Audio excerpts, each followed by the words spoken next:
In today's video, I am going to teach you how to use Jira Product Discovery. To begin, open your Atlassian site and go to the main Jira area, on the page labeled For You. This is a helpful starting point because it shows the apps and projects you can access. If you have not used Jira Product Discovery before, you may need to install it first. To do that, open the More Atlassian Apps menu, find Jira Product Discovery, and install it. Once the installation finishes, select Proceed so you can start using the app right away. Back on the For You page, click Jira Product Discovery. This will take you into the product discovery space, where product ideas are organized in dedicated discovery projects. From the list of projects, select your discovery project.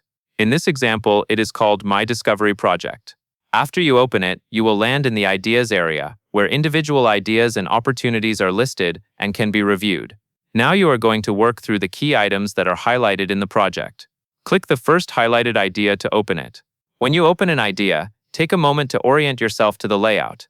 This view is where you capture and refine product thinking, so it is normal to move from one idea to the next as you review what is already documented. After reviewing the first highlighted item, return to the Ideas list and click the next highlighted idea. Continue this same process through each highlighted item, opening them one at a time. As you do this, focus on being consistent. Open the highlighted item, review what is shown on the idea page, then go back and open the next one. This is a simple workflow, but it is effective because it helps you scan your discovery backlog quickly and keep your attention on the ideas that have been flagged as important.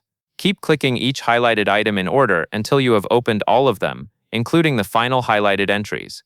That covers everything you need to know, and that is all there is to it.